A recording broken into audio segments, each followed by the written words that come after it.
여호와께 감사하고 그의 이름을 불러 아뢰며 그가 하는 일을 만민 중에 알게 할지어다. 그에게 노래하며 그를 찬양하며 그의 모든 기이한 일들을 말할지어다. 그의 거룩한 이름을 자랑하라. 여호와를 구하는 자들은 마음이 즐거울지로다. 하나님은 영이시니 예배하는 자가 영과 진리로 예배할지니라. 아멘.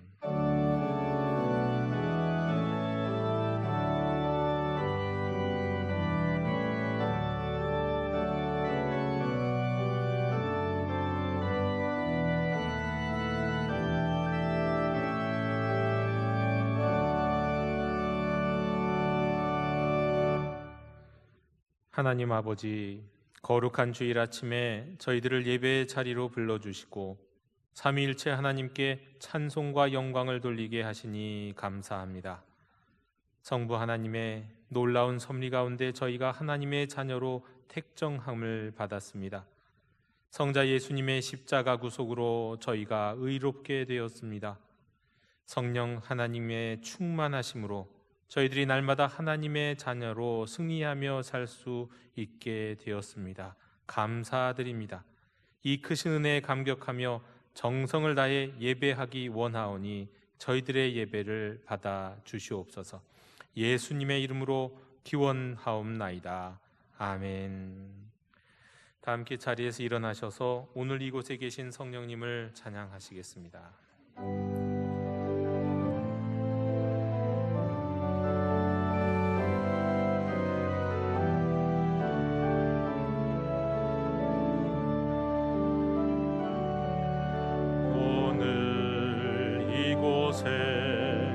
계신 성령님, 우리에게 말씀하시고 우릴 가르치소서.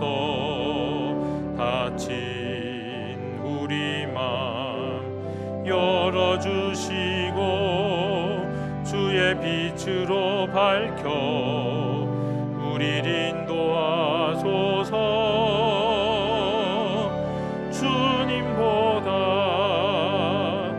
서지 않고 겸손하게 주님의 말씀 기다리니 주님 손에 우릴 드립니다. 사랑으로 인도하소서. 창조하신 모습 떠난 우리를 예수님 닮게 빚으소서.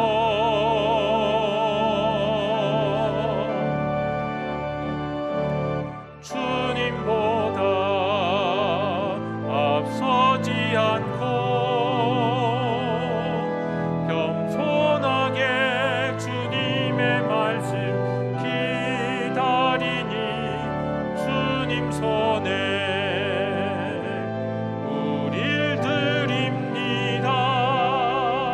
사랑으로 인도하소서. 사랑으로 말씀하소서.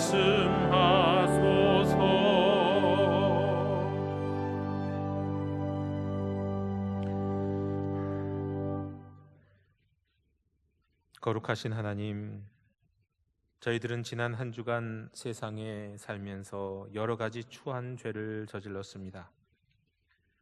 무엇보다 성령께서 우리를 주관하시도록 우리의 삶을 맡겨드리지 아니하며 죄와 더불어 먹고 마시며 세상에 취해 살았습니다. 하나님의 형상을 따라 창조함을 받은 이웃을 멸시했습니다. 형제의 눈에 있는 티끌은 보면서 내 눈에 있는 들보는 깨닫지 못했습니다. 말씀 묵상 기도의 삶을 살지 못하였고 심지어 주님을 예배하는 이 예배의 자리에 나오면서도 아무런 기대도 없었습니다. 주여, 우리의 나태함과 게으름과 악함을 용서해 주옵소서. 성령님으로 충만하기는커녕 성령님을 소멸하며 살듯 하였던 저희들의 지난 한 주간을 불쌍히 여겨 주옵소서. 주여 자비를 베풀어 주시옵소서.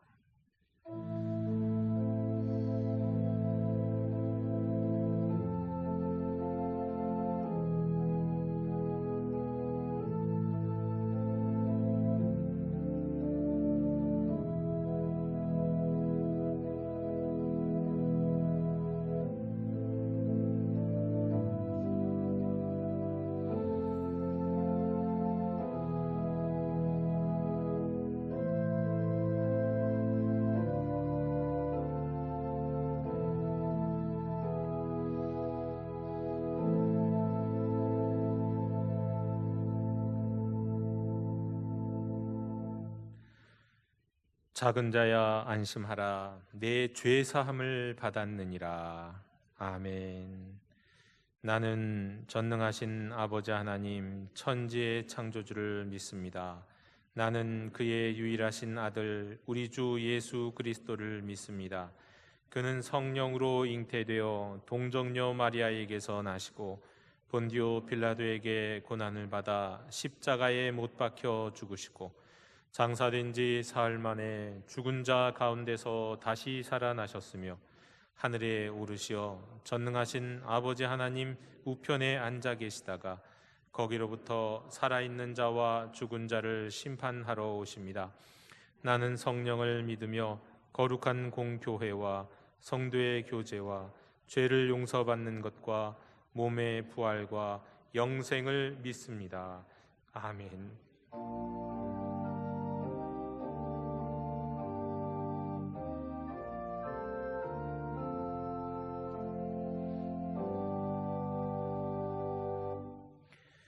다 함께 자리에 앉으셔서 성시교독 137번을 교독하시겠습니다.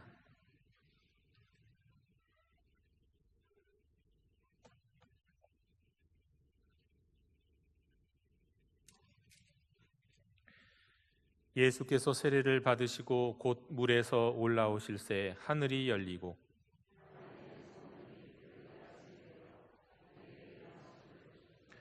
하늘로부터 소리가 있어 말씀하시되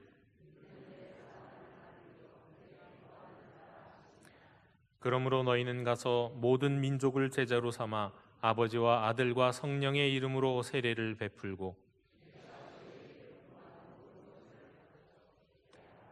볼지어다 내가 세상 끝날까지 너희와 항상 함께 있으리라 하시니라.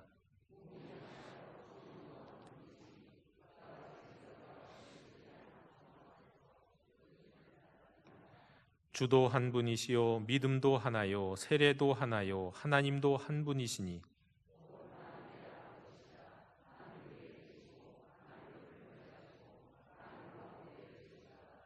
아멘.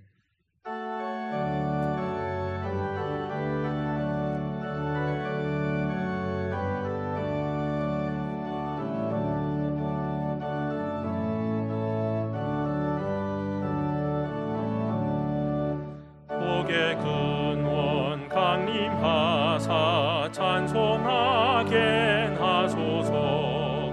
한량없이 자비하심 증량할 길 없도다. 천사들의 찬송 가를 내게 가르치소서. 구속하신 그 사랑을 항상 찬송합니다. 주의 크신 도움 받아 이때까지 왔으니 이와 같이 천국에도 이르기를 바라네. 하나님의 품을 떠나 죄에 빠진 우리를 예수 구원하시려고 보혈 흘려 주셨네. 주의 귀한 은혜 받고 일생 빚진 자 되네. 주의 은혜 사슬 되사 나를 주께 매소서. 우리 마음을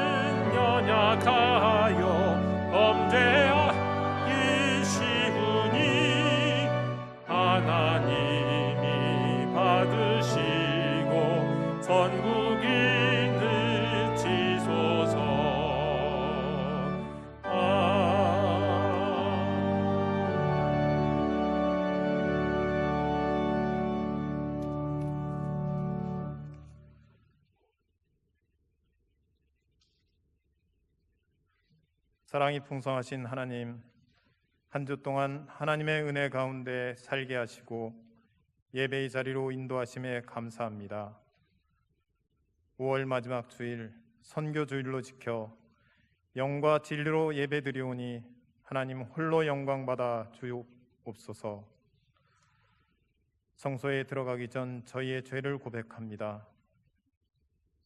성령님께 의지하여 사랑과 용서의 삶을 살고자 하였으나 육체의 소욕에 빠져 살고 우리의 소견에 의지하여 살았습니다.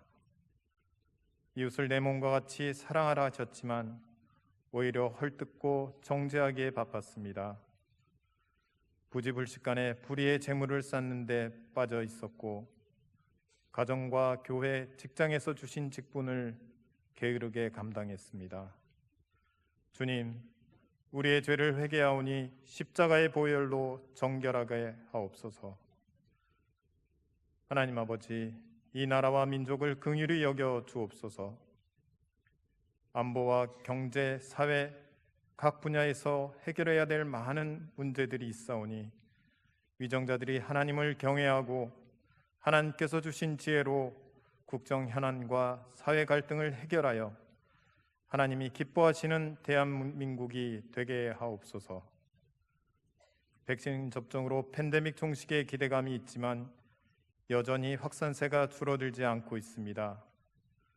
하루빨리 백신이 세계 각국에 공급되고 치료제도 조속히 개발되도록 은혜를 주옵소서. 그래서 이 성전이 성도들로 채워지고 성도의 교제와 교회 사역 및 모든 일상이 회복되게 하옵소서. 오지에서 복음을 전하는 선교사님들과 그 가정을 기억하여 주옵소서. 영육을 강건하게 지켜주시고 필요를 채워 주옵소서. 그분들이 담대하고 간절한 마음으로 복음의 씨앗을 뿌리게 하셔서 그 열매가 맺어지게 하옵소서. 우리 영도교회가 열방에 더욱 많은 선교사들을 파송하도록 인도하시고 지역 전도에서 힘써서 사망의 깊은 물에 빠져가는 갈급한 이들에게 생명줄을 이어주는 교회가 되게 하옵소서. 또한 모든 성도들이 주변에 믿지 않는 지체들을 긍휼히 여기며 성령의 권능으로 복음을 전하는 증인이 되게 하옵소서. 여호와라파 치료의 하나님, 우리 가운데 사고를 당하고 질병으로 인하여 투병 중인 분들에게 치유의 은혜가 임하게 하옵소서. 어려운 경제 상황으로 어려움을 겪는 지체들에게 우리가 물질적으로 도울 수 있도록 인도하여 주시고 마음의 고통을 받는 이들, 홀로 외롭게 사는 이웃들에게도 도움의 손길을 전하는 축복의 통로가 되게 하옵소서. 교회 학교 학생들과 청년들이 늘 말씀을 묵상하고 실천하는 삶을 살게 하옵소서. 천국의 소망과 하나님의 비전을 품게 하옵소서. 이를 위해서 각 가정에서 가정 예배가 회복되게 하시고 말씀과 기도와 찬양이 넘치는 작은 가정 천국이 되게 하옵소서. 이 시간 하나님의 말씀을 전하실 박경원 목사님께 성령이 충만하게 하여 주시옵소서. 듣는 우리들의 마음밭도 주장하셔서 그 말씀이 잘 심겨지게 하시고 한 주간 삶에서 실천할 수 있는 능력의 말씀이 되게 하옵소서. 할렐루야 찬양대의 찬양을 기뻐 받아주시고 예배의 순서를 맡은 이들과 함께 예배드리는 모든 이들에게 하나님의 은혜와 평화가 넘치게 하옵소서. 우리 주 예수 그리스도의 이름으로 기도드립니다. 아멘.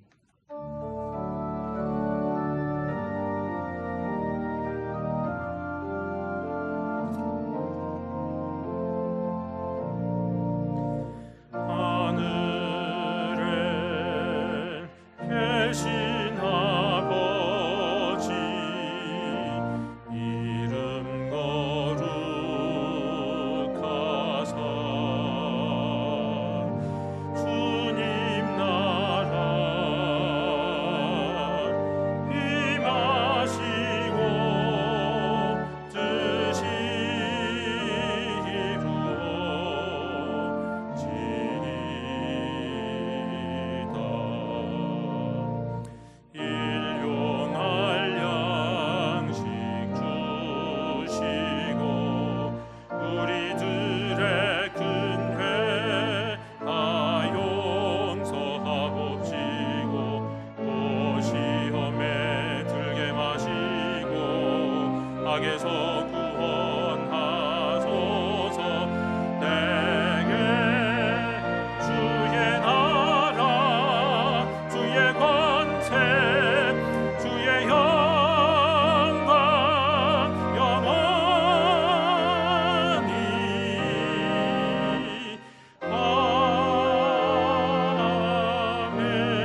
공동체 소식을 전해드리겠습니다. 오늘은 우리가 선교 주일로 지킵니다. 미리 또 한번 광고를 드렸어야 됐는데 제가 까먹었던 것이 우리 2주 전부터 우리 게스트룸에 우리 인도네시아 선교사 가정께서 지금 머물고 계십니다.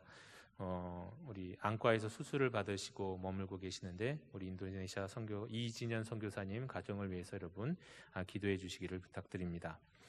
우리가 정부의 방역 지침 가운데 20% 예배를 드리고 있습니다. 온라인으로만 예배를 드리시는 우리 성도님들 이제는 예배당으로 나오시라고 제가 권면을 드렸습니다. 매주 나오실 수는 없습니다만 한 달에 한 번이라도 내가 예배당에서 예배 드리겠다고 작정하시고 이제 온전한 일상이 회복되는 것을 미리 준비하실 수 있는 우리 성도님들이 되셨으면 좋겠습니다. 다음 주일 3부 예배 후에 우리 당회가 있습니다. 수요일 셀 리더 인턴 교육이 있습니다. 청년 취업 지원 사업 청취자라는 문구 여러분 기억하여 주셨으면 좋겠습니다. 청취자입니다. 우리 청년들의 필요와 의견을 듣는다는 뜻을 내포하고 있는데요. 조금 더 구체적으로는 청년들이 취업하기 위해서 여러 가지 준비하는 데 있어서 어학시험, 자격증 시험, 여러 가지 시험 응시료들을 돕는 그런 프로젝트 사업입니다. 또 더 장기적으로는 이 사업을 더 잘하기 위해서 우리 청년부에서 여러 가지 행사나 상품 판매, 본사 이런 일들도 시작하겠습니다만 그렇게 해서 더 많은 지원 모금을 얻어서 이제 모아서 활동을 하겠지만 일단 다음 달부터 우리 교회에서 준비된 예산으로 시작합니다. 우리 청년들이 당당하게 힘있게 어깨 힘주고 세상 살아갈 수 있도록 취업 잘 되도록 우리가 돕는 일에 여러분 많은 기도와 후원을 부탁드리겠습니다. 두란노 아버지 학교가 6월 12일부터 7월 10일까지 매주 토요일 오전 10시에 진행이 됩니다. 저희 교회에서 진행됩니다. 저희 교회에서. 근데 온라인입니다. 그러니까 이제 신청하시는 분들은 온라인으로 참여하시면 되니까 큰 부담은 없으신데요. 우리 교회에서 진행하는 우리 6월 10일부터 시작되는 이 아버지 학교에 여태까지 참여하지 않으신 분들 많이 참여해 주셨으면 좋겠습니다. 우리 문의는 김석원 장로님께 하시면 되겠습니다. 이번 주에 성경 통독하신 분은 김정자 권사님과 윤화숙 집사님이십니다. 우리 이교구 24세례 이상숙 집사님 이사하셨습니다. 교회 소식 우리 주보에는 싣지 않았지만 또 이제 광고가 있는데요. 어제 토요일에 우리 영등포노회 중고등부 연합회 모임이 있었습니다. 거기서 교사대학도 하고 모범 교사에 대한 시상도 있었고 또 찬양 대회도 있었는데요. 우리 모범 교사로는 우리 박혜란 선생님이 모범 교사로 수상을 했고요. 또 우리 청소년부가 온라인 찬양 대회를 나갔습니다. 그러니까 온라인으로 자유곡과 지정곡 두 곡을 이제 참여해서 영상으로 녹화를 한 것을 올려서 찬양 경연대회를 했는데 우리 청소년부가 우리 영등포노회에서 1등을 했습니다. 우리 올림픽에서 금메달 따는 것보다 더 기분 좋더라고요. 네, 우리 지도하신 우리 교역자, 선생님 그리고 참여한 우리 학생들을 격려해 주셨으면 좋겠습니다. 이상으로 공동체 소식을 모두 마쳤습니다. 이제 다 함께 자리에서 일어나셔서 말씀을 위한 찬송을 부르시겠습니다.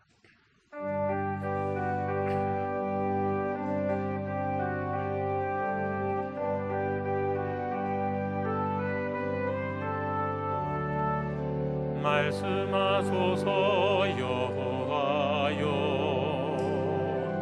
온 맘 다하여 듣겠나이다. 성령 하나님이여 평화 내려 주소서. 듣겠나이다.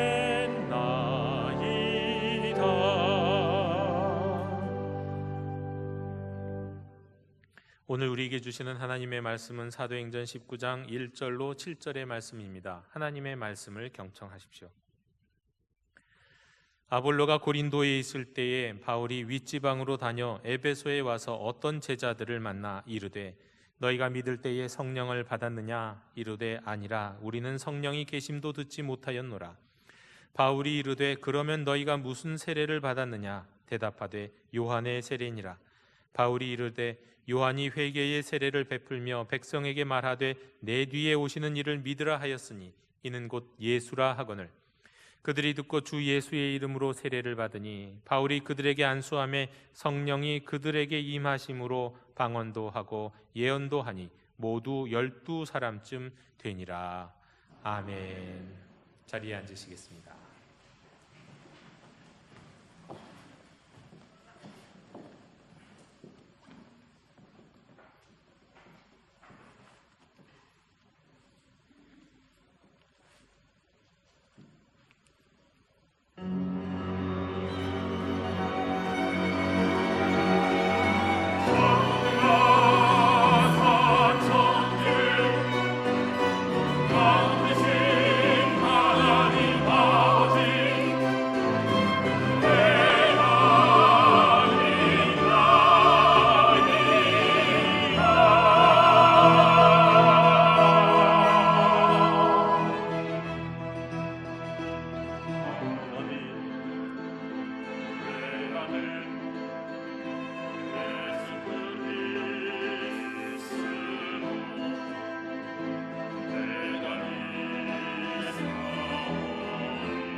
아멘. 우리 평화 인사 나누시겠습니다. 주님의 평화를 빕니다. 주님의 평화를 빕니다. 예수 그리스도가 유월절에 십자가를 지신 거, 성령님이 다른 날 아닌 오순절에 강림하신 거 굉장히 중요한 사건이라고 말씀을 드렸습니다. 예수님이 누구신지, 성령님이 왜 오셨는지 우리에게 아주 분명하게 가르쳐주는 성경에서 가장 중요한 지점 중에 하나다라는 겁니다. 유월절은 예수님이 십자가에서 다시는 반복할 필요가 없는 유월절의 어린 양, 제물, 그리고 제사장이 되셔서 단번에 영원한 속죄의 죄사함을 드렸던 날입니다. 주님이 그것 때문에 오신 거죠. 오순절의 성령님은 이스라엘 백성들에게 주신 율법을 완전하게 하시려고 오신 예수님을 대신해서 그 사역을 감당하시고자 오셨고요. 또 선지자들이 예언한 바와 같이 특별한 소수만이 아니라 이제는 모든 하나님의 자녀들에게 성령님이 임하는 그 새 언약의 시대를 여시기 위해 오셨습니다. 나아가서 지난주에 말씀드렸던 바와 같이 제3의 인생, 성령 주도적 인생으로 우리를 이끄시기 위해 오셨습니다. 마태복음 5장 17절입니다. 내가 율법이나 선지자를 폐하러 온 줄로 생각하지 말라. 폐하러 온 것이 아니요 완전하게 하렵니다. 예수님이 오신 이유요? 성령님이 오신 이유이기도 합니다. 사도행전 2장 17절입니다. 하나님이 말씀하시기를 말세에 내가 내 영을 모든 육체에 부어주리니 너희의 자녀들은 예언할 것이요 너희의 젊은이들은 환상을 보고 너희의 늙은이들은 꿈을 꾸리라. 요엘의 말씀을 언급한 이 말씀, 모든 하나님의 자녀들에게 성령을 부어주시겠다는 약속입니다. 요한복음 16장 13절 그러나 진리의 성령이 오시면 그가 너희를 모든 진리 가운데로 인도하시리라. 성령님이 주도하신다는 말씀입니다. 다시 정리하면 성령님은요, 말씀을 완전하게 하시고요, 새 시대 새로운 삶을 열어주시기 위해서 오셨습니다. 그리고 그 새 시대 새 삶을 여는 그 첫 단추가 되는 첫 걸음이 되는 날에 교회가 탄생하지 않았습니까? 그것은 또 교회가 왜 존재하는지도 우리에게 가르쳐 줍니다. 여러분, 교회가 왜 이 시대에 필요한 걸까요? 교회는요, 새 시대를, 하나님 나라를 여는 공동체고요, 교회는요 성령 주도적인 삶을 살아가는 공동체이고요, 교회는요 문자의 말씀, 여기 성경의 문자로 기록된 그 말씀을 성령님의 감동 가운데 완전하게 하는 공동체인 겁니다. 자, 여기서 문자의 말씀을 완전하게 한다는 거 여기에서 오해하지 마셨으면 좋겠습니다. 문자로 기록된 그 말씀을 오늘 우리의 삶에서 이루어지게 한다는 뜻이에요. 이것이 실제로 경험되게 한다는 겁니다. 그러니까 말씀의 본래의 의미를 깨닫고요, 우리 내면에 주님의 음성이, 이 말씀에 응답하여서 우리 안에서 주님의 음성이 들리도록 공명을 일으키고, 책과 돌판이 아닌 이 마음에 하나님의 말씀을 새기고 말씀이 주도하는 성령 주도적 삶을 살도록 이루시는 분, 그런 능력이 있으신 분이 바로 성령님이신 겁니다. 오늘 본문은 바울과 어떤 제자들에 대한 이야기가 나옵니다. 소아시아, 오늘날 이제 터키 지방인데요, 이 터키 지방의 최대의 도시였던 에베소, 여기서 바울이 어떤 제자들을 만납니다. 이들은 세례 요한의 제자들로서 그분의 지침을 따라서 예수님도 알고는 있는 그런 제자들입니다. 다만 이들은 예수님의 제자라고 말할 수는 없어요. 예수님을 제대로 믿지는 못하고 예수님이 하신 말씀들도 모릅니다. 예수님이 기다리라고 하셨던 성령님도 모르는 이들이에요. 그러니까 예수님을 믿는 사람이라고 말할 수는 없습니다. 사도 바울은 이들에게 세례 요한이 자신의 뒤에 오시는 이를 믿으라 했었던 그 말씀을 언급하면서 예수님의 이름으로 받는 세례, 물과 성령으로 받는 세례를 베풉니다. 여러분, 여기서 우리가 주목할 것은 물 세례, 성령 세례가 막 따로 있는 게 아니라는 거예요. 물 세례 받고 성령 세례는 방언할 때 받고 그런 거 아닙니다. 예수님의 이름, 성부 성장의 이름으로 세례를 베풀 때 그 자리에 성령님이 함께 역사하시는 겁니다. 이때 성령님이 역사하셔서 또 그들에게 방언을 할 수도, 예언을 할 수도 하는 여러 가지 은사들을 주실 수도 있는 겁니다. 그리고 오늘 말씀에서는 그렇게 사도 바울을 통해서 예수님의 이름으로 세례를 받고 또 성령의 역사를 경험했던 그 제자가 12명이었다 이렇게 기록하면서 오늘 말씀을 마무리합니다. 이전에 세례 요한은 그렇게 얘기했습니다. 자기 자신 뒤에 오실 분은 성령과 불로 세례를 주신다고요. 때문에 자기 자신은 성령으로 세례를 베풀 수가 없었습니다. 세례 요한은 성령으로 세례를 베푼 적이 없어요. 오직 물로 회개의 세례만 줄 수 있었을 따름입니다. 심지어 세례요한은 그 약속한 성령님을 받지도 못해요. 예수님이 약속하셨던 성령님 오시기도 전에 어떻게 됩니까? 죽습니다. 그래서 예수님은 세례요한에 대해서 이렇게 말한 적이 있습니다. 마태복음 11장 11절입니다. 내가 진실로 너희에게 말하노니 여자가 낳은 자 중에 세례 요한보다 큰 이가 일어남이 없도다. 그러나 천국에서는 극히 작은 자라도 그보다 크니라. 제가 이 이야기를 갖고요, 이 말씀을 갖고 군대에 있을 때 가톨릭 군종병을 놀렸던 적이 있었습니다. 가톨릭 군종병은 그때 당시에 가톨릭 대학을 졸업하고 대학원까지 졸업하고 조금 있으면 제대하고 가면 사제가 될 그 순서를 기다리고 있던 친구였어요. 저랑 나이가 같았습니다. 그래서 그 친구한테 이 얘기를 하면서, 야, 너희는 성모 마리아가 최고라고 그러잖아. 예수님 다음에 성모 마리아가 최고잖아. 근데 봐라, 여기서 예수님이 말씀하시잖아. 여자가 낳은 자 중에 세례요한보다 더 큰 이가 없다고. 그러면 세례요한이 성모 마리아보다 위에 있는 거네?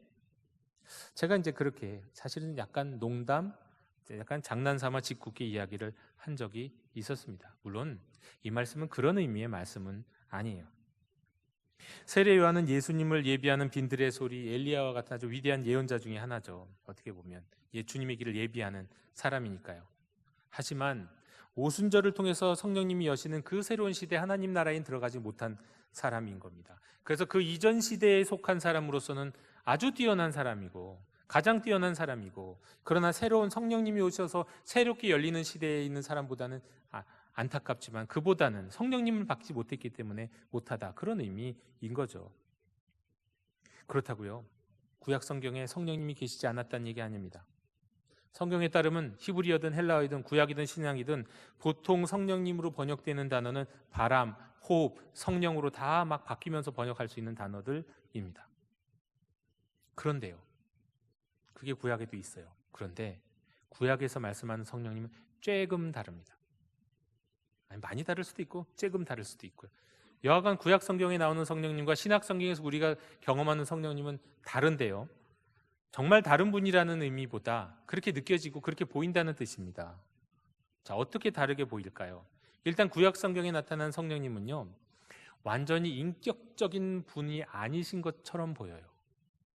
그래서 어떤 신학자는 구약 성경에 나타난 성령님을 이렇게 말하기도 하는데요, 바람처럼 거칠고 길들여지지 않은 능력과도 같은 분이다. 그렇거든요. 바람처럼 거칠고 길들이지 않는 능력과도 같은 분. 또 구약 성경에 나타난 성령님은요, 지속적이지가 않아요. 이게 무슨 뜻이냐? 우리 삼손을 기억해 보시고 사울을 기억해 보시면 되겠습니다. 여러분, 삼손이 항상 성령의 능력으로 힘이 셌나요? 아니요. 어쩔 땐 성령이 역사하셔서 힘이 강했어요. 그런데 어쩔 땐 힘 다 빠졌잖아요. 그리고 다시 하나님께 기도했더니 그 이방 신전을 무너뜨릴 만큼 강력한 힘을 주셨죠. 지속적이지가 않아요. 임하실 때도 있고 안 임하실 때도 있고. 사울도 마찬가지죠. 사울도 예언했습니다. 사울 왕도 예언했어요. 항상? 아니요, 잠시요. 그러니까 구약 성경의 성령님은 잠시 나타나가 사라지시는 것 같은 그런 분이셨어요. 그리고 가장 큰 특징 중에 하나는 구약 성경에 나타나신 성령님은요, 제한적이셨어요. 어떤 의미에서 제한적이었냐? 아까도 말씀드렸습니다만 하나님의 백성 모두에게 임하는, 모두에게 주신 하나님의 선물이 아니에요. 일부에게만 주시는 선물, 일부에게만 주시는 은혜였어요. 주로 제사장, 예언자, 특별한 몇몇 왕에게만 역사했습니다. 일반인들은 그 성령님을 받을 수가 없었어요. 구약 성경에서는 말이죠. 그래서일까요? 요엘, 예레미야, 에스겔 같은 데 보면 동일한 소망을 꿈꿉니다. 어떤 소망을 꿈꾸냐? 시내산에서 언약을 맺은 당사자인 하나님과 이스라엘, 시내산 계약을 통해 언약을 함께 맺었으면 함께 그 약속을 지켜가야 되는데요, 하나님은 한 번도 그 약속을 어기시지 않고 신실하게 이스라엘을 돌보셨지만 이스라엘은 자꾸 실패합니다. 약속을 지킬 능력이 안 되는 거예요. 그래서 이 예언자들은 이 날을 꿈꿨습니다. 이스라엘도 그 언약을 지킬 수 있도록 도와주시는 능력, 성령님이 오시는 그날을 꿈꿨던 겁니다. 그날은 그들 모두가 하나님을 인격적으로 알게 되는 날이고요, 죄사함을 얻는 날이고요, 성령님을 선물로 받아서 그 성령님께서 하나님의 법을 마음에 새겨주시는 날이기도 했어요. 그래서 결국은 하나님께 순종하는 것이 제2의 천성이 되는 그런 날이었어요. 성령 주도적 삶을 살게 되는 날, 그 날을 요엘과 예레미야, 에스겔은 꿈꿨던 겁니다.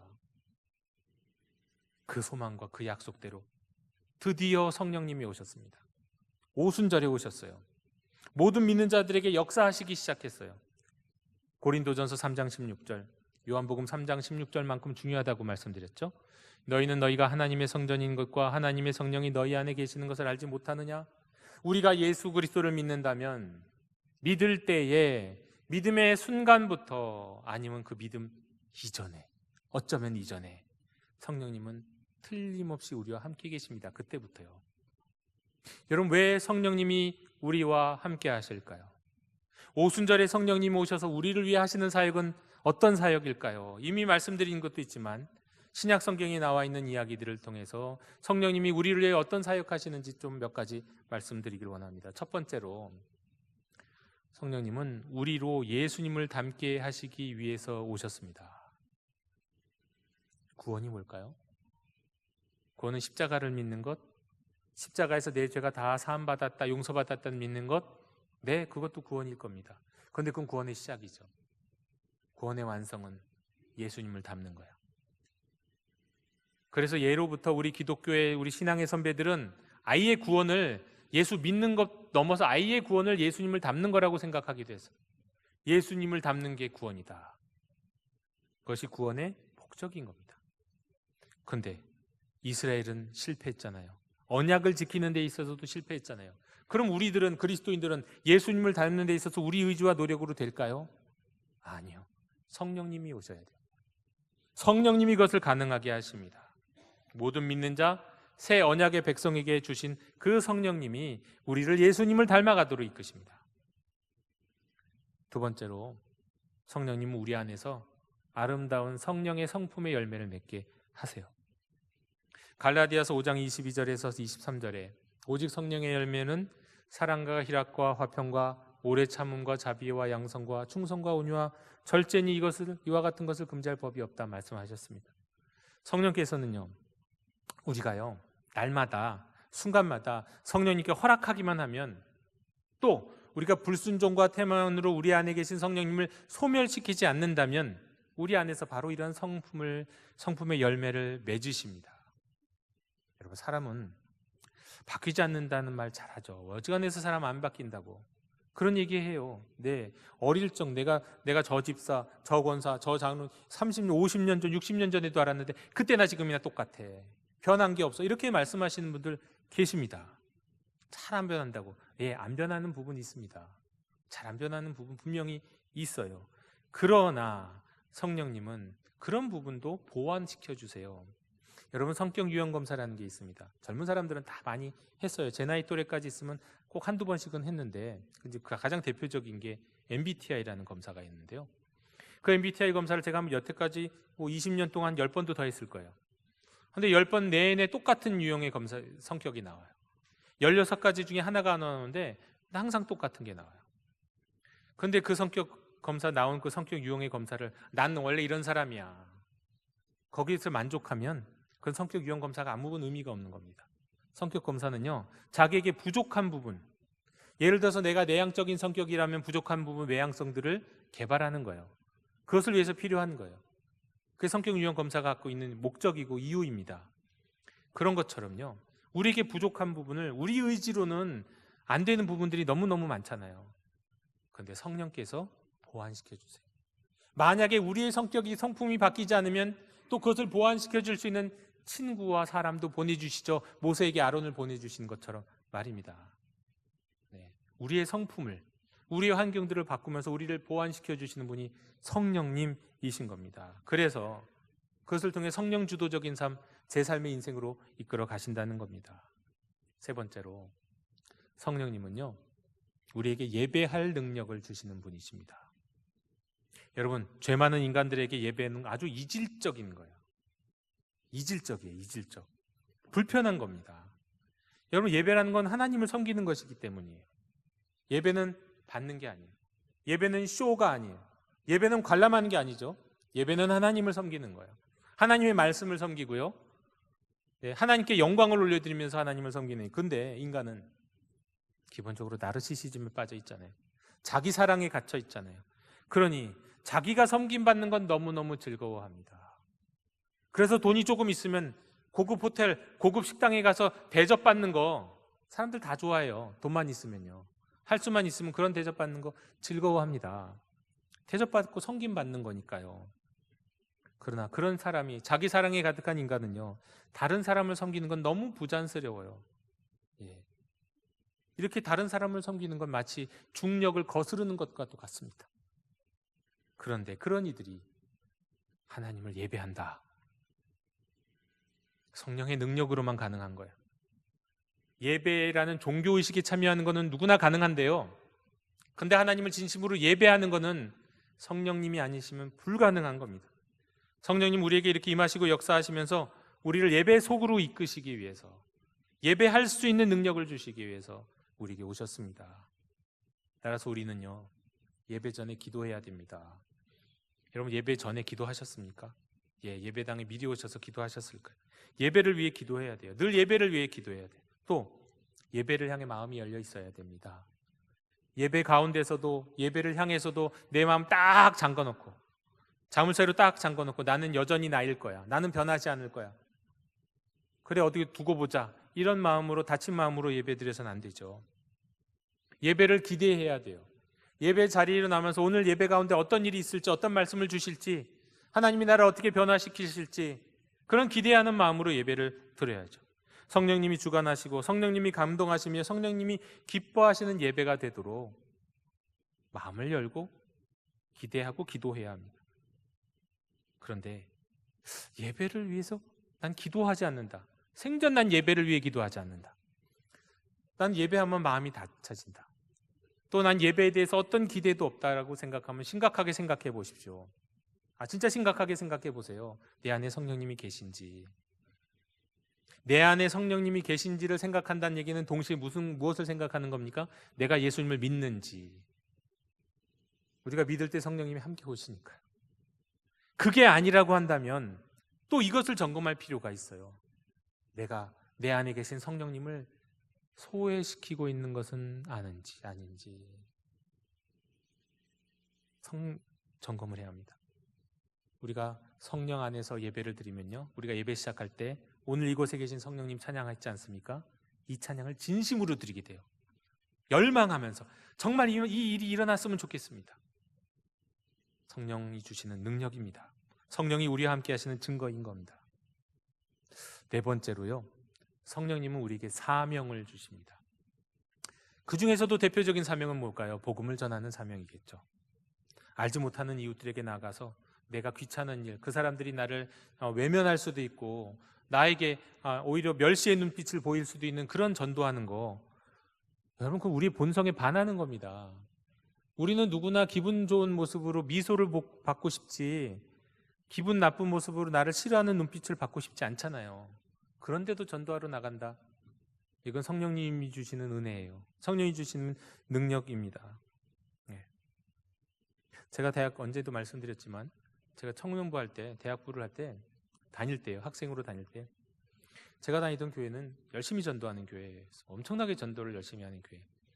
대한민국에서 전도하면 아주 알아주는 교회 중에 하나였습니다. 그런데 그 교회를 다닐 때 이제 청년들은 주로 주일날 전도를 했어요. 주일날 오후 예배, 청년부 예배 다 끝나고 나서 전도 특공대 대원들과 함께 1대1 한 명씩 이렇게 맞춰져 갖고 같이 가요. 청년들끼리는 안 보내요. 그러면 전도를 하는데 아파트 전도를 갑니다. 아파트 전도. 여러분 아파트 전도 해보셨죠? 해보셨나요? 아파트에 가서 문을 두드리면서 전도하는 게 얼마나 힘든 일인지 아십니까? 심리적으로. 왜냐하면 어떤 사람은 문도 안 열어주고요, 어떤 사람은 욕하고요, 어떤 사람은 재수없다고 그러고, 어떤 게 소금 뿌리고요, 예수 안 믿어요 이런 사람도 있고요. 가끔 어쩌다가 교회 다녀요. 저 어떤 교회 다녀요? 뭐 그냥 그런 사람은 설교만 있도 문 닫고요. 그렇게 갈 때마다, 문을 띵동할 때마다 가슴이 두근두근 쿵쾅쿵쾅, 공황장애 걸린 거죠. 쿵쾅쿵쾅 막 뛰어요. 어떤 사람이 나와서 어떻게 나에게 대접을 하고 무슨 말을 할까 두려워요. 특히 저는 그런 거 더 두려워하는 성격의 사람이에요. 그런데 그렇게 해갖고 한 1시간, 2시간 아파트 전도를 주일마다 합니다. 저만 한 게 전교인이 다예요. 구역마다 가서 전도해요. 매일 구역마다 그 전도하는 날이 있어요. 그거 전도 안 하면은요, 거기는 집사님까지는 돼요. 근데 권사님, 안수집사님, 장로님 절대 안 돼요. 당신 전도 몇 명 했습니까? 물어보는 그렇게 센 교회였어요. 근데 거기에서도 청년들도 그렇게 전도를 하는데, 정말 두려운 마음으로 전도가 다 끝나고 나면 이제 그냥 가슴 한숨을 푹 쉬면서 오늘 하루도 지나갔구나. 그런데 또 전도하러 가게 된다는 거예요. 가야지. 안 가면 안 되지. 전도해야지. 주님이 부르신데 가야지. 싫은데, 마음으로 불편한데 그래도 가게 돼 하는 그런 마음을 주신다니까요. 성령님이 하시는 거예요. 복음 전하는 사명을 주시는 거예요. 성령님은 그런 사명을 우리에게 주시기 위해서 오셨습니다. 불타는 전도와 선교의 사명을 주시는 분이 성령님이십니다. 그리고 5번째로, 성령님은 우리에게 은사를 주시기 위해 오셨어요. 은사를 주시는 분이십니다. 성령님은 일단요, 참 신기한 건 성령님 자신이 선물이에요. 우리에게 주신 선물이에요. 그런데 그 선물이신 성령님이 또 선물을 주시네요. 네. 여러분, 예수님을 따르는 모든 자들에게는 반드시 영적 전투가 따릅니다. 그 전투에 임하려면 장비가 필요하죠. 그리고 우리에게 그 장비를 선물로 주시는데, 그게 바로 은사라는 겁니다. 성령의 은사. 은사 목록들이 성경에 여기저기 서신서들에 있지만, 오늘은 그 얘기보다 사도행전 2장에 우리 오순절의 성령 강림 전후에 있었던 이야기를 드리죠. 일단 성령님이 오순절에 성령 강림 딱 하시자마자 제자들이 무엇을 하냐면요, 하나님을 찬양합니다. 찬양해요. 찬양. 여러분, 성령이 역사하시면, 성령님이 임하시면 찬양하게 됩니다. 찬양은 하나님을 높이거나 하나님께 감사하는 거예요. 그 노래들이 다 그렇잖아요. 그게 그냥 나오냐고요. 하나님을 높이거나 하나님께 감사하는 노래가 어떻게 내 안에서 나옵니까? 자기 사랑에 가득한 인간이 성령님이 주시는 거예요. 성령님이 하시면 담대히 기도합니다. 제자들이 그래서 담대히 기도했대요. 근데 이게 무슨 의미일까 싶어요. 담대히 기도하는 건 뭐지? 우리로 따지면 통성 기도인가? 다른 사람들 앞에서 막 기도하는 거? 일단 이렇게 생각하세요. 담대히 기도는 기도를 부끄러워하지 않았다는 거예요. 기도하는데 다른 사람 의식하지 않았다는 거예요. 그저 하나님 앞에 기도하고 하나님께 집중했다는 겁니다. 이거 그렇게 되는 거 아니잖아요. 네? 성령의 은혜를 받으면 그렇게 돼요. 정말 다른 사람 앞에서 말 한마디 못하는 사람이 기도할 때는 뜨겁게 기도해요.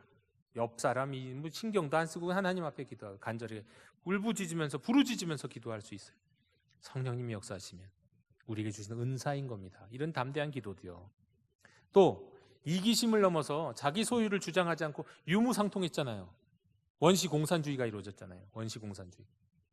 그게 이루어졌어요, 교회에서. 근데 그게 가능하냐고요. 내 것을 내 것 아니라고 같이 나누자고 나눌 수 있는 그 일이 가능하냐고요. 이건 성령님의 은사예요. 성령이 주신 선물로만 가능한 일인 겁니다. 또 성경에 대해서는 새로운 통찰을 받습니다. 그래서 이들이 복음을 전할 때 선지자 누가 이렇게 얘기했다 이런 식으로 얘기하는 거예요. 구약 성경의 이야기들. 옛날에는 이런 식으로 전도 못했던 사람들이 이제 성경 말씀들이 기억되면서 그게 예수님에 대한 이야기구나 하면서 성경을 새롭게 보라는 이 관점들이 열려요. 통찰력이 열려요. 방언의 은사도 주셨어요. 치유의 은사도 주셨어요. 예언의 은사도 주셨어요. 또 여러분, 이런 것만 은사가 아니라요, 이런 것들, 교회에 속한 것, 내가 하나님 나라의 백성이 된 것을 기뻐하기 시작했어요. 기쁨도 은사입니다. 또 자부심, 이것도 은사예요. 내가 교회 다닌다는 것에 대한 하나님 자녀라는 것에 대한 자부심, 이게 인간적으로 일어날 수 있는 일이 아니거든요. 성령이 주시는 은사, 선물입니다. 용기를 얻어서 길거리로 나아가서 담대히 확신에 차서 예수를 증거한 것도 아까 제가 말씀드린 것 같아요. 이게 성령의 은사예요. 또 박해를 당하는데 그걸 기쁨으로 받아요. 이게 가능하냐고요. 성령의 은사입니다. 지혜와 지식의 은사, 귀신을 쫓는 은사 등등등. 여러분, 성경에는요, 이외에도 성경에는 여러 가지 은사들이 나오지만 성경에 나오지 않은 은사도 많습니다. 오늘날에도 하나님께서 우리에게, 성령님께서 우리에게 역사하셔서 영적인 전투를 벌일 수 있도록 주시는 선물이 다 은사예요. 인간적인 죄의 중력에 이끌리면 할 수 없는 일들을 하게 하시는 게 은사예요. 성령님이 그 모든 일들을 우리에게 선물로 주십니다. 그런데 여전히 나는 예수님을 믿는다고 말하면서 성령님은 잘 몰라요 라는 분들 계십니다. 다시 말씀드리지만 그게요, 그렇게 말할 수 있는 게 아닌 겁니다. 예수님을 믿는 것과 성령님은 나눌 수 있는 게 아니에요. 여러분, 햇빛이 비춰오는데 햇빛의 빛과 열을 구분할 수 있나요? 요즘은 할 수 있을지도 몰라요. 무슨 필터 있는 저 유리 같은 거 있으면 빛과 열을 구분해서 할 수 있을지도 모르지만, 기본적으로 우리에게 저 우주의 저 태양이 이 지구까지 날아올 때요, 태양의 빛이 날아올 때 빛과 열이 같이 날아오잖아요. 예수 그리스도를 믿는 믿음과 성령은 함께 임하는 겁니다. 오늘 본문에서 바울이 믿을 때 성령을 받았느냐, 너희가 믿을 때 성령을 받았냐 물었던 제자들은 예수님의 제자들이 아니었어요. 예수를 믿는 사람들이 아니었어요. 그들은 예수님을 그저 알고 있던 세례 요한의 제자들이었죠. 성경은 말씀합니다. 로마서 8장 9절에서 만일 너희 속에 하나님의 영이 거하시면 너희가 육신에 있지 아니하고 영에 있나니 누구든지 그리스도의 영이 없으면 그리스도의 사람이 아니라. 여러분, 성령이 아니 계시면, 그리스도의 영이 아니 계시면 그리스도의 사람, 곧 그리스도인이 아니라고 말씀합니다. 그래서 꼭 기억하십시오.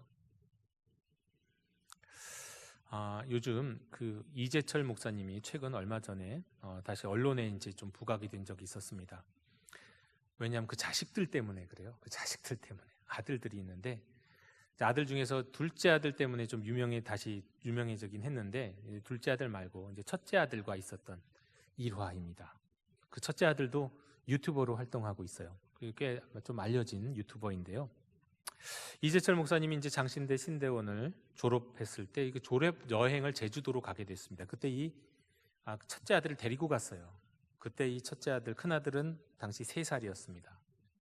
서울에서 목포까지는 기차를 타고 갔습니다. 목포에서는 제주도까지는 배를 타고 가겠죠.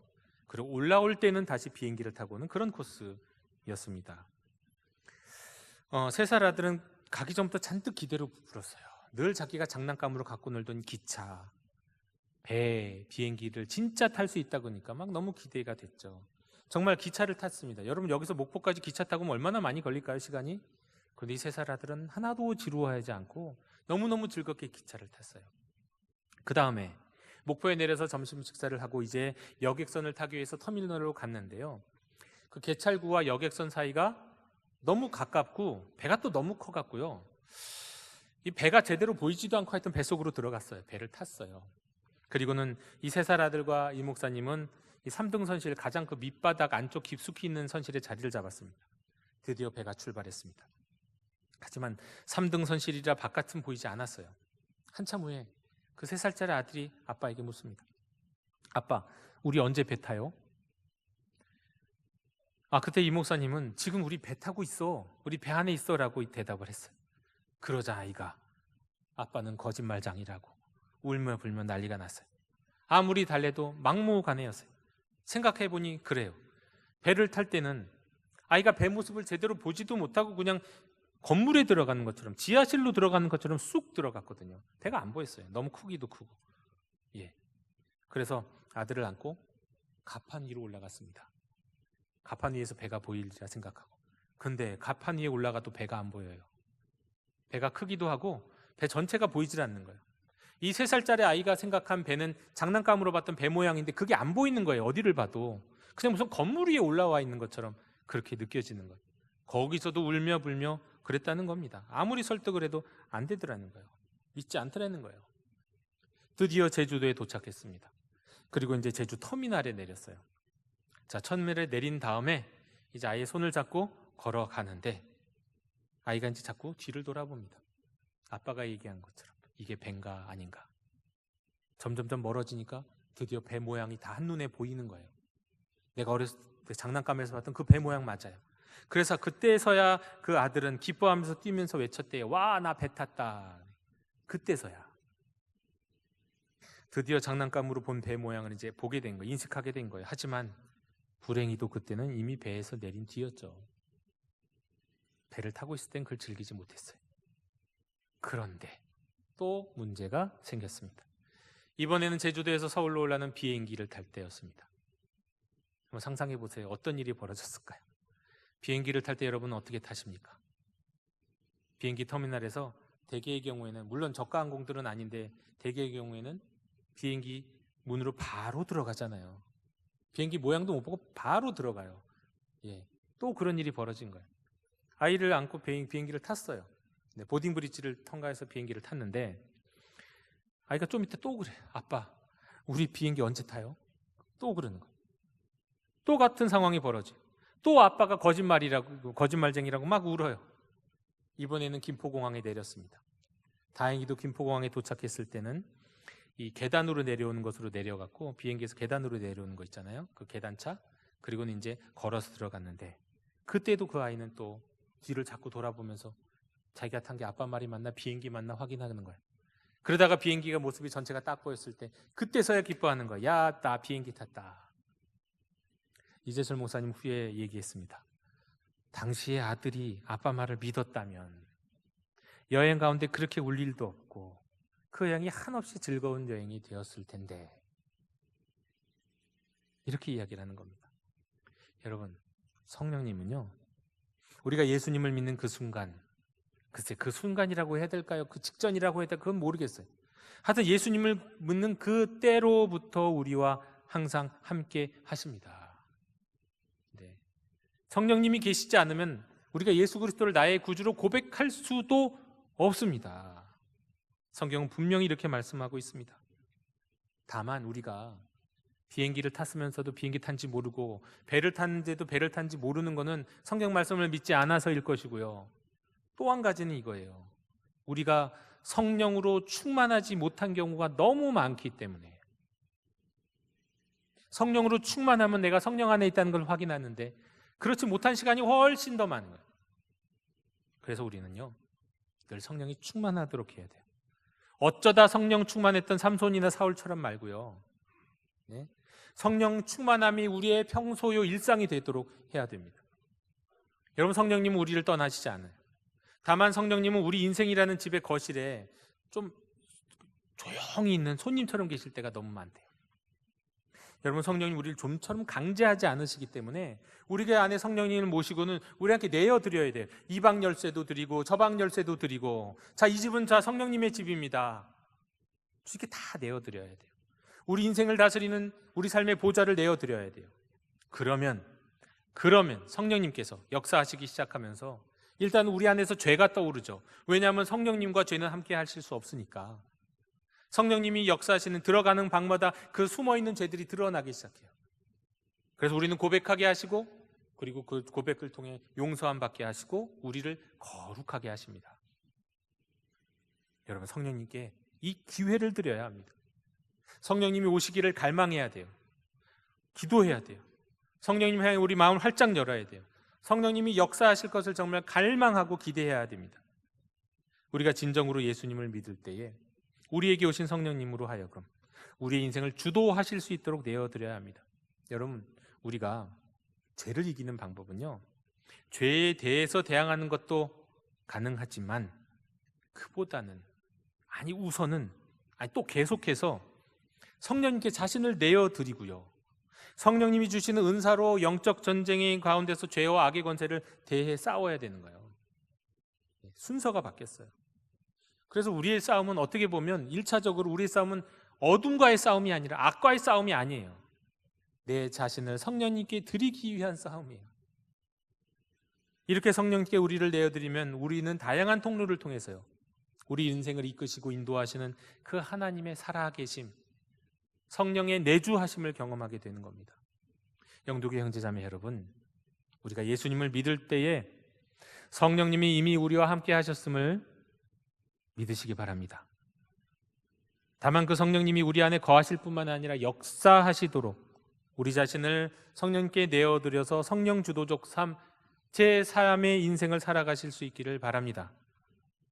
여러분, 죄에 대한 투정에 앞서서 성령께 대한 순종이 먼저라는 것을 기억하십시오. 성령이 주시는 은혜 가운데 성령 충만이 일상이 되는 성령 주도적 삶을 사는 하나님 백성이 다 되시기를 주님의 이름으로 축원합니다. 주님, 오시옵소서. 성령님, 우리를 다스려 주시옵소서.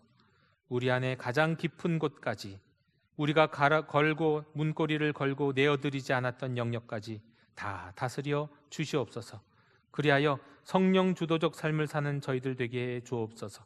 예배의 능력을 회복하게 해 주옵소서. 복음 전파의 사명을 회복할 수 있도록 인도해 주시옵소서. 예수님을 닮은 온전한 성품의 사람이 되도록 도와 주시옵소서.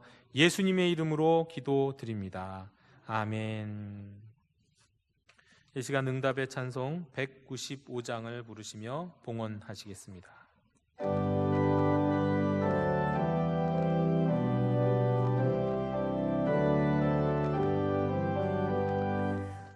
성령이여 우리 찬송 부를 때 진심으로 찬양하게 하소서. 성령이여 우리 기도 드릴 때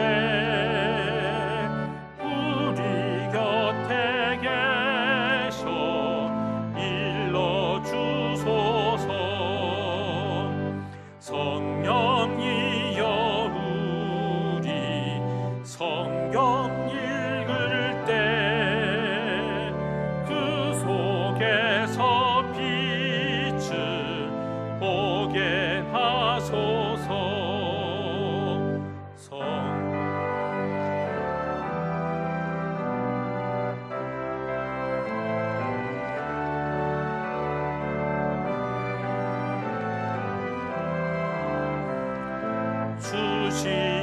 주시옵소서. 성령이여 우리 겸손해져서 우리 주와 같이 되게 하소서.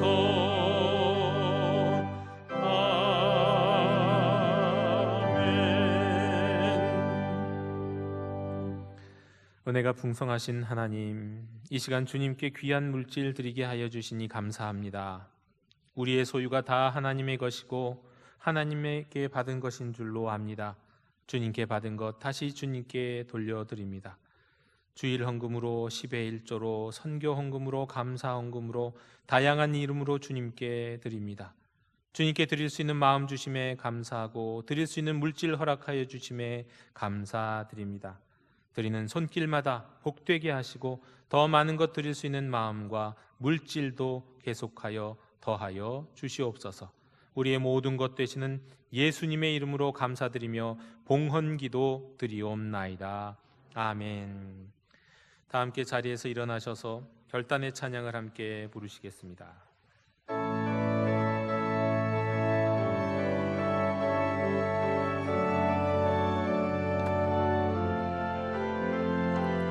교회여 일어나라. 주께서 부르시니 두려움과 실패 내려놓고 교회여 일어나라. 교회여 일어나라. 주께서 보내시니 우릴 부르신 삶의 자리에서 교회여 일어나라. 우린 세상의 빛, 하나님의 편지, 주의 교회를 통해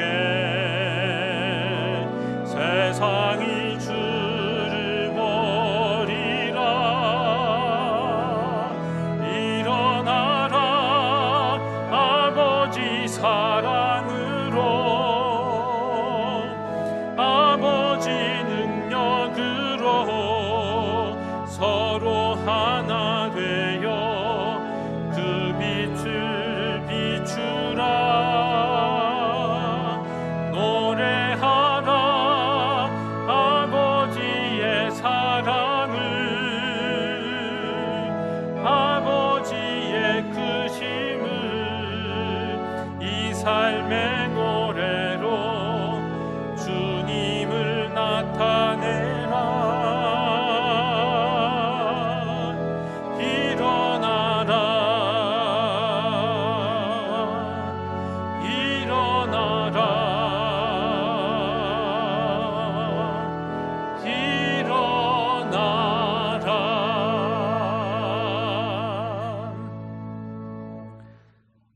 지금은 우리 주 예수 그리스도의 은혜와 하나님 아버지의 크신 사랑과 성령님의 충만하신 은혜와 은사가 믿을 때에 성령님과 함께 시작된 새로운 인생, 성령 주도적 삶을 살기를 원하는 모든 주의 백성들 머리 위에 지금부터 영원토록 함께 계시기를 간절히 축원하옵나이다. 아멘.